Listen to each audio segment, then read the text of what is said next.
Olá, está no ar mais uma edição do DTTV Manchetes, 1º de março de 2021. A cotação do dólar hoje, comercial 5,60, turismo 5,84. Vamos agora para as manchetes de hoje de alguns dos jornais e revistas do Brasil.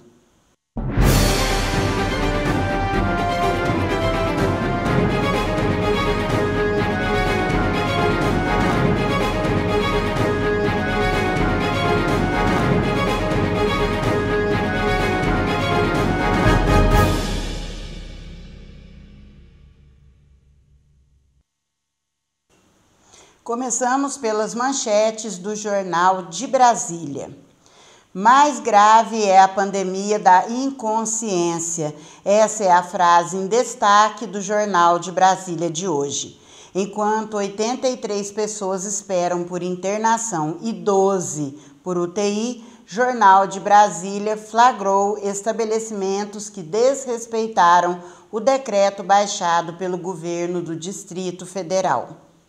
Um negócio suspeito na FEComércio. Ovidio Maia, que disputa o comando da instituição, intermediou a venda de um imóvel para o Senac Distrito Federal e recebeu R$1.500.000 em comissão, algo que é proibido pelos estatutos e normas.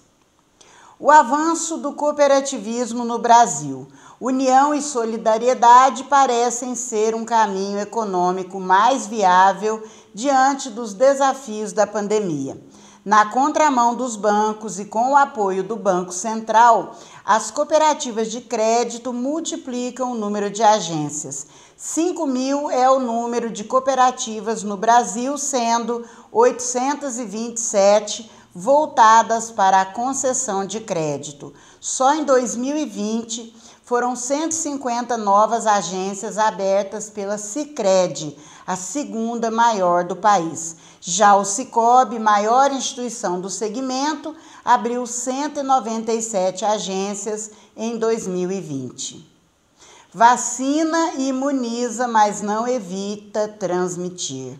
Estudos mostram que quem já foi vacinado ainda pode vir a contaminar outras pessoas e, por esse motivo, é preciso ainda continuar usando máscara.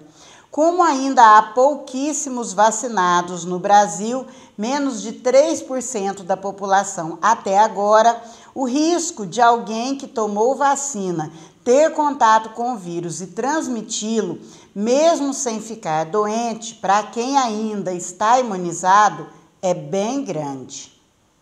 Destaques de hoje do jornal O Estado de Minas. BH consegue frear mortes, mas redobra o alerta. Somente 3 capitais têm índices menores de mortes e registros por 100.000 habitantes, o que mostra acerto nas medidas tomadas. Situação, porém, piorou na última semana e a população será fundamental para evitar o colapso registrado em outras cidades.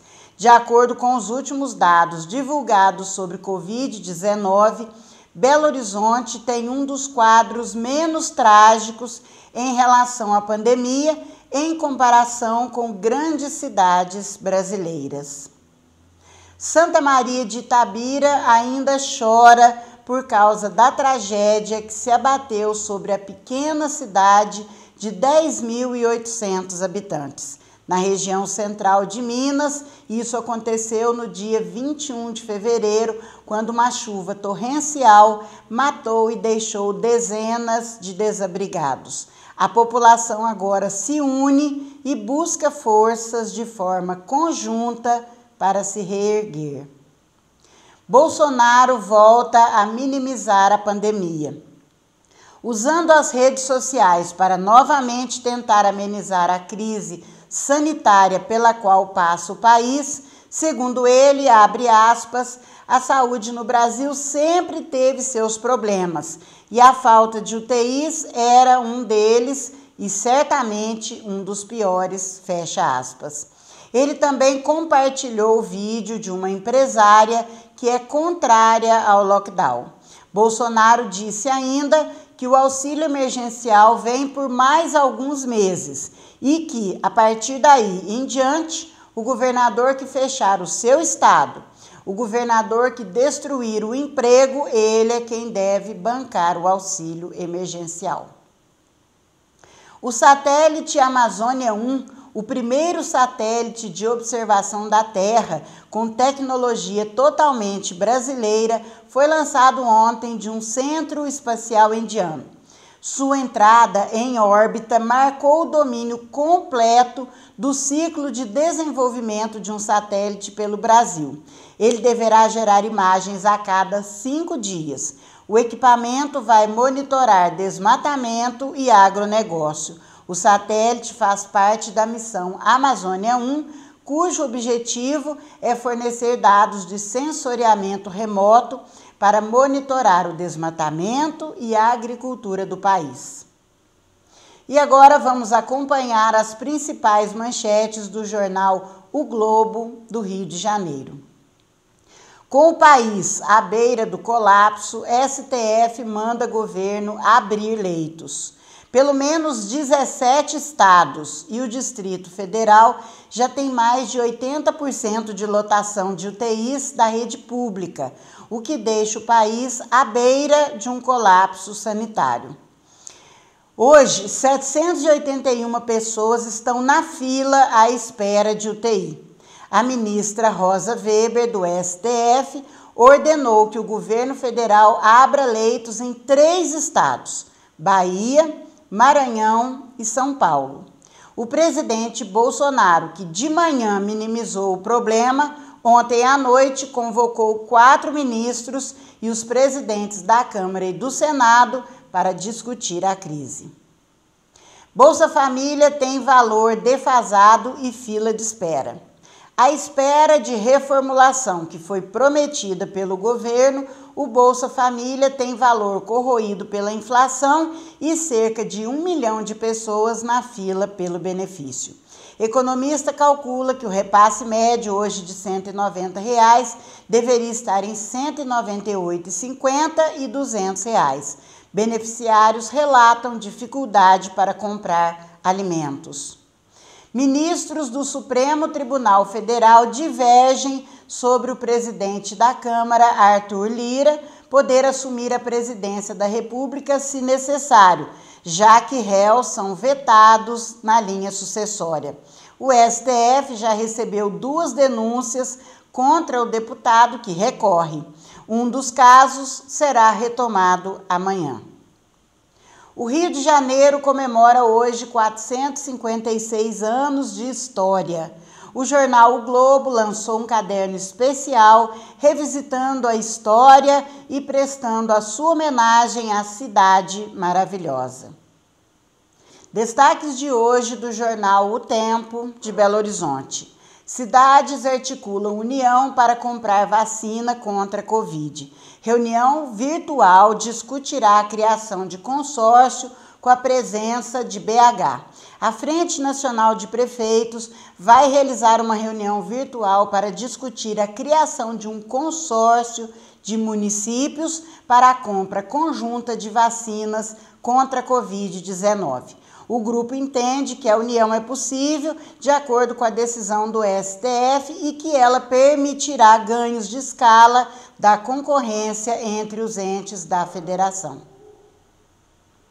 Pandemia anula ganho com a Previdência. Rombo da União com a Covid-19, incluindo o pagamento de auxílio emergencial, passa de 929 bilhões de reais, superando a economia de 800 bilhões de reais previstas com a reforma da Previdência para os próximos 10 anos. Das despesas, vacinas representam apenas 0,4% do total.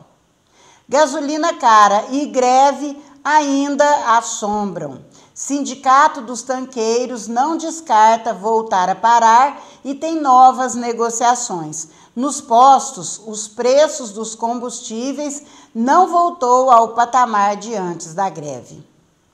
Regulamentação da educação domiciliar ganha impulso no país. Uma das bandeiras da campanha presidencial, o homeschool, ensino em casa, por familiares ou tutores, volta a ganhar corpo na agenda do Legislativo.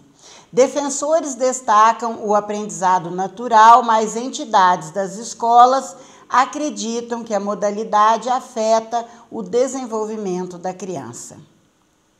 Hoje vamos também trazer as capas das revistas Isto É e Veja São Paulo. Elas vão circular nessa semana em todo o país. Capa da revista Veja.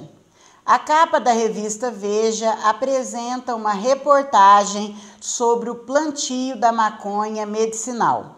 Mostra plantios legalizados, o crescimento do número de médicos nos maiores hospitais que têm indicado o uso do canabidiol para fins medicinais e o aumento das permissões no estado de São Paulo. Segundo a reportagem, o uso de cannabis medicinal dispara durante a pandemia e São Paulo consegue uma autorização inédita para plantio coletivo. A reportagem completa está em destaque na revista Veja São Paulo desta semana. Capa da revista Isto É. Na capa da Isto É, foto de Bolsonaro armado e a frase "Eu sou o Estado". Na chamada da matéria de capa, Bolsonaro intervencionista. Presidente retoma o controle de preços nas estatais. A reportagem da revista Isto É desta semana aborda a intervenção de Bolsonaro na Petrobras para controlar os preços dos combustíveis, analisando que, com isso, ele rasga o programa liberal do ministro Paulo Guedes. A reportagem também expõe que a interferência atropela a lei das estatais, derruba os mercados, assusta os investidores e aumenta a pressão sobre a inflação. O projeto populista e autoritário se fortalece e a recuperação econômica fica distante. Esse foi o DTTV Manchetes de hoje, 1º de março de 2021.